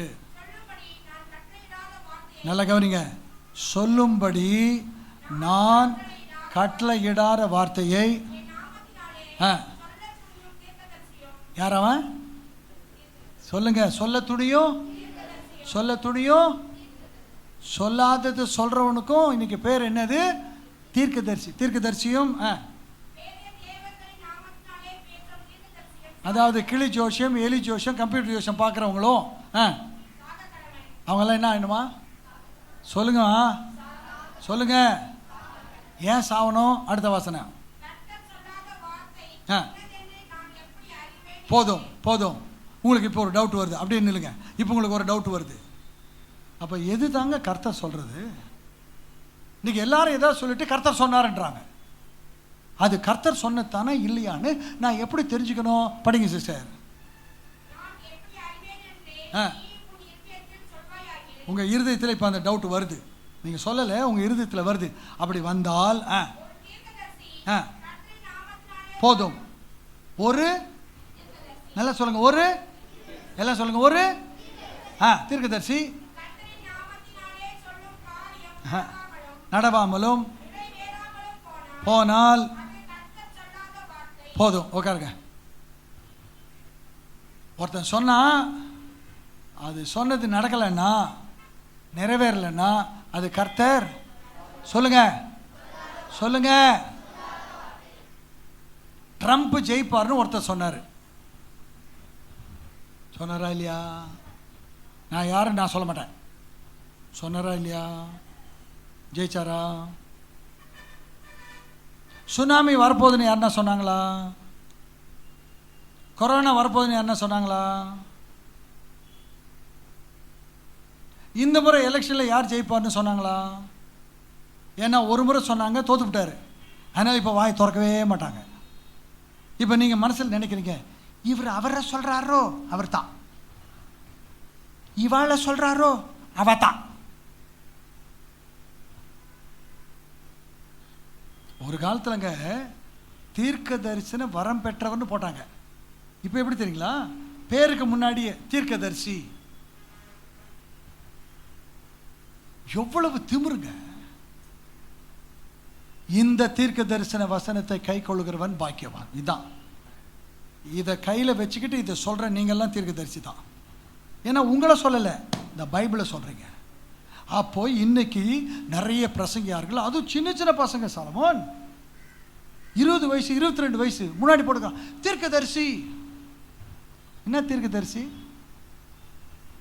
மளிகைக்கடையில் இருக்கிற அரிசி என்ன அரிசின்னு உனக்கு தெரியாதுடா. பேர் என்னது? தீர்க்கதரிசி. எவ்வளவு துணிகரம்! ஆம்பளை பொம்பளை எல்லாம் போட்டுக்கிறாங்க. அதுவும் பிரதர் என் பேருக்கு முன்னாடி தீர்க்கதரிசின்னு போடணும். இனிமேல் உங்கள் சர்ச்சுக்கு யாராவது வந்து தீர்க்கதரிசின்னு போட சொன்னால் போடவும் வேணாம், அவங்கள சர்ச்சுக்கு கூப்பிடவும் வேணாம். ஏன்னா நம்மக்கிட்ட இருக்குது தீர்க்க தரிசனம். இதுதான், இதை வாசித்து இதன்படி நடக்கிறவன். அப்படி என்றால் இந்த தீர்க்கதரிசியை என்ன பண்ணலாம்? எரேமியா தீர்க்கதரிசியின் புத்தகம் 23வது அதிகாரம் குறிச்சிக்குங்க. நான் வேகமாக சொல்லிட்டு போயிடுறேன். எரேமியா 23, 16, 21, 25, 26, 31, 32 ஃபுல்லாக படிச்சிருக்க. அதில் என்ன போட்டிருக்கு? நான் அவர்களை அனுப்பவில்லை, அவர்களுக்கு கற்பிக்கவும் இல்லை. அவர்கள் தங்களுடைய சுய எண்ணத்தை, தங்களுடைய சுய கற்பனைகளை ஜனங்களுக்கு பொய்யாய் சொல்லி அவர்கள் என்னை ஏமாற்றுகிறார்கள். அவர்களுக்கு நான் விரோதின்னு போட்டிருக்கு. திருட்டு தீர்க்கதரிசிகள். அப்படிப்பட்ட தீர்க்கதரிசிகள் இருக்கிறதுனால் என்ன நடக்குமாம்? ஒரு வசனம் 32வது வசனத்தை நான் படிக்கிறேன். இதோ பொய் சொப்பனங்களையும் தீர்க்க தரிசனமாக சொல்லி அவர்களை விவரித்து என் ஜனத்தை தங்கள் பொய்களினாலும், அடுத்தது வீம்புகளினாலும், அடுத்தது மோசம் போகிறவர்களுக்கு நான், அடுத்தது சொல்கிறார் பாருங்க, நான் அவர்களை அனுப்பவில்லை, அவர்களுக்கு கற்பிக்கவும் இல்லை. அவர்கள் இந்த ஜனத்துக்கு ஒரு பிரயோஜனமாயும் இருப்பதும் இல்லை என்று கர்த்தர் சொல்லுகிறார். இருக்கிற தீர்க்க தரிசனம் பேரை வச்சுக்கிட்டு ஊரை ஏமாத்திட்டு இருக்காங்க பாருங்க, வெளியவும் டிவியிலும். இவர்கள் ஜனத்துக்கு ஒரு பிரயோஜனமும் இல்லை.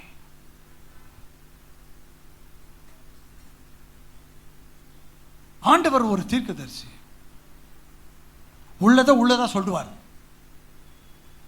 சீகார் என்கிற இடத்துல ஆண்டவர் உட்கார்ந்துருக்கார் ஒரு கிணத்துக்கு பக்கத்தில். அவருக்கு பசி, அவருக்கு தாகம். அப்போ ஒரு பொம்பளை வர்றா. அந்த பொம்பளை என்ன பரம்பரை? சமாரிய பரம்பரை வரா. ஆண்டவர் அவளை பார்த்து எனக்கு கொஞ்சம் தண்ணி கொடுமான்னு கேட்குறாரு. என்ன கேட்டார்? குடம் கேட்கல, எனக்கு என்ன கொடு. அந்த அம்மா பிரசங்கம் பண்ணுறாங்க, நீ யூதனாக இருக்க, நான் சமாரிய பரம்பரையில் வரேன், நம்ம 2 பேரும் சம்மந்தமே வச்சுக்கூடாது, நீ என்கிட்ட பேசுகிற. அப்போ கர்த்தர் சொல்கிறார், உன்னிடத்திலே தாகத்துக்கு தாய் என்று கேட்கிறவர் இன்னார் என்று நீ அறிந்தால் நீயே கேட்டிருப்பாய். நீ கொடுக்கும் தண்ணீரை கொடுத்தால் ஒருவனுக்கு தாகம் உண்டாகும், நான் கொடுக்கும் தண்ணீரை கொடுத்தால் அவனுக்கு தாகமே. இப்போ அந்த அம்மாவுக்கு ஒரு ஆசை, நீ நல்லா இருக்க, இவர்கிட்ட ஒரு குடம் வாங்கின்னு போய் வீட்டில் இருக்கிறவங்களுக்கெல்லாம் கொடுத்தா அவன் தண்ணியே குடிக்க மாட்டான், நாக்கு மறுத்துரும், தண்ணி எடுக்கிற வேலை மிச்சம்னு சொல்லி கொடுங்கன்னார். ஒன்று ஆண்டவர் சொன்னார், கொடுக்குறேன், நீ போய் உன் புருஷனை கூட்டிக் கொண்டு வா. தப்பாங்க. அந்த அம்மா பிரசங்கம் பண்ணுறாங்க, புருஷனா? அப்படி என்றால் யார்? எனக்கு என்ன திருமணம் ஆகவில்லையே, நான் இன்னும் மிஸ்ஸஸ் ஆகவில்லை, நான் இன்னும் மிஸ் ஆகத்தான் இருக்கிறேன். அப்போ ஆண்டவர் சொன்னார், ரொம்ப கரெக்ட், நீ இன்னும் மிஸ்ஸஸ் ஆகலை, நீ மிஸ்ஸாக தான் இருக்கிற, ஆனால் அப்பப்போ மிஸ் ஆயிடுற. அப்பப்போ உனக்கு ஏற்கனவே, சொல்லுங்க எத்தனை பேர் புருஷன் சொல்லுங்க, இப்போ இருக்கிறவனும் அவனும் இல்லை. இந்த பொம்பளை புடிச்சாலாம் ஒரு ஓட்டம், ஓடி போய் சொல்கிறான், என்னை குறித்து ஒருவர் சரியாய் சொன்னார். பின்ன பொய்யா சொல்லுவார்? இப்போ நான் ஆண்டவர் நாமத்துக்கு மகிமையாக சொல்கிறேன். இவ்வளோ தீர்க்க தரிசி இருக்காங்கல்ல, வரம் பெற்றவர்கள், பெரிய பெரிய ஊழியக்காரர்கள், இதுவரைக்கும் எந்த கூட்டத்திலேயாவது 2 பொண்டாட்டி 3 பொண்டாட்டி வைத்து கொண்டிருக்கிற போதகனே, அவன் பேரை சொல்லி மேடைக்கு வா, எவனா கூப்பிட்டானுங்க?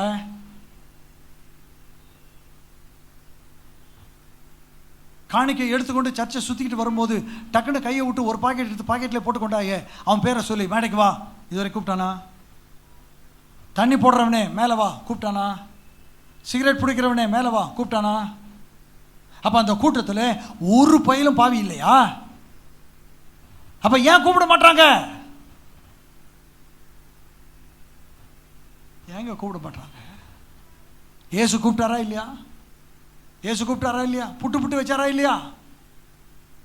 அதிக கேடு உண்டாகாதபடிக்கு இனி பாவம் செய்யாதேன்னு சொல்லி அமிச்சாரா இல்லையா? அப்போ இவங்கெல்லாம் ஏன் சொல்ல மாட்டாங்க?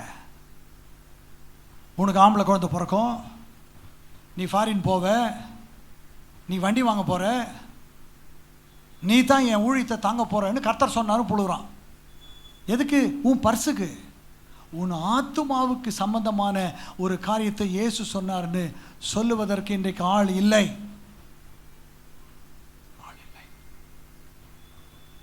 ஏன் இவைகளை ஆண்டவர் எழுதி வைத்திருக்க வேண்டும்? ஏசாயா தீர்க்கதரிசியின் புத்தகம் 48வது அதிகாரம் 17வது வசனத்தை சொல்லி நான் முடிக்கிறேன். ஏசாயா 48:17 நான் சொல்றேன், படிங்க. பிரயோஜனமாய் இருக்கிறதை நான் உனக்கு போதித்து நீ நடக்க வேண்டிய வழியிலே உன்னை நடத்துகிற உன் தேவனாகிய கர்த்தர் நானே. திருட்டு தீர்க்கதரிசிகள் பிரயோஜனம் இல்லாதவர்கள். இயேசு உண்மையான தீர்க்கதரிசி. அவர் பிரயோஜனமானது, தமிழில் பிரயோஜனம், ஆங்கிலத்தில் லாபகரமானதை உனக்கு அவர் தருவார். எனவே அப்படிப்பட்ட இயேசு எழுதியிருக்கிற இந்த வசனத்தை நம்புங்கள். இந்த வசனத்தை காப்பி எடுத்து பிரசங்கம் பண்ணுகிற ஊழியர்களை நம்புங்கள். திருட்டு தீர்க்கதரிசிகளையும் கள்ள போதகர்களையும் நம்பாதிருங்கள். அவர்கள் டிவியிலும் வரலாம், யூடியூப்லேயும் பேசலாம். திருடன் தெரிஞ்சிட்டா இனிமேல் அவன் பேச்சை கேட்கக்கூடாது, அவன் பாடின பாட்டை கேட்கக்கூடாது, அவன் பாடின பாட்டை நீங்கள் திருப்பி பாடவே கூடாது. உங்களோடு கூட கர்த்தர் இருந்து அவருடைய வசனத்தின்படி உங்களை ஆசீர்வதிக்கட்டும். எல்லோரும் எழுந்து நிற்போம். ஹல்லேலூயா. 2 நிமிஷம் உங்களுக்கு டைம். உங்கள் வாழ்க்கையிலே வசனத்துக்கு விரோதமான பிரசங்கங்கள் எது என்று உங்களுக்கு ஞாபகம் வருகிறது என்றால், இனி அப்படிப்பட்ட பிரசங்கங்களை கேட்காமல் சரியான கர்த்தருடைய பிள்ளைகளுடைய பிரசங்கத்தை கேட்டு, கண்டித்து உணர்த்தப்படுகிற பிரசங்கையார்களுடைய சத்தத்தை கேட்டு உங்கள் வாழ்க்கையை திருத்தி அமைத்துக்கொள்ள கர்த்தர் உங்களுக்கு உதவி செய்யட்டும். உங்களை கொண்டு வந்து சேர்த்த தேவனாகிய கர்த்தர் இந்த லைஃப் மினிஸ்ட்ரிஸில் உங்களை சேர்த்து உங்களை வழிநடத்துவதற்கென்று ஒரு ஊழியக்காரனை உங்களுக்கு தந்திருக்கிறபடினால், இவர் சொல்லுகிற வசனத்திலே வேத வசனத்தின் ஆதாரம் இருக்கும் என்று சொன்னால் அதை அப்படியே நம்பி நீங்கள் ஏற்றுக்கொள்ளுங்கள். நிச்சயமாய் கர்த்தர் உங்களை ஆசீர்வதிப்பார். ஒரு தாய் தேற்றுவது போல் என் நேசர் தேற்றுவார். ஒரு தாய் தேற்றுவது போல் என் நேசர் தேற்றுவார்.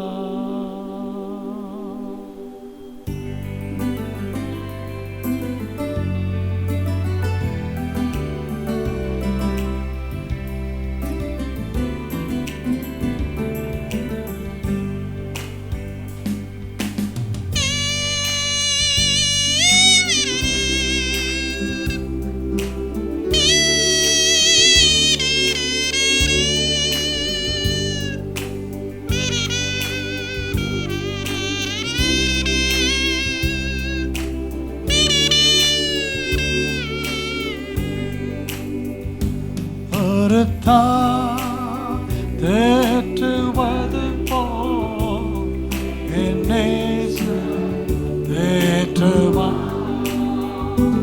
ஒரு தாய் தேற்றுவது போல் என் நேசர் தேற்றுவார். அல்லேலூயா, அல்லேலூயா.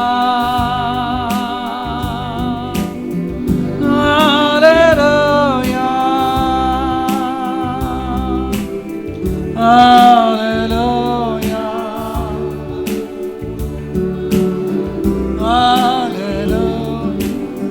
hallelujah, hallelujah,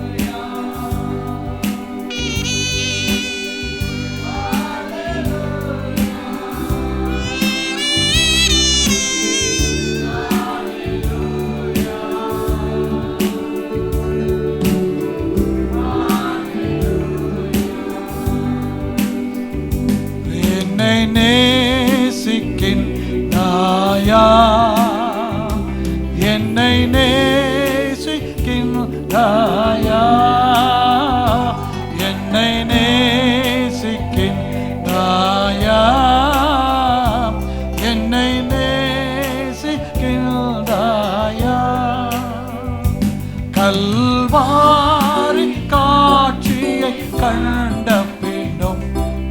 பேசியாமல் இருப்பாயா. பாடுங்கள்.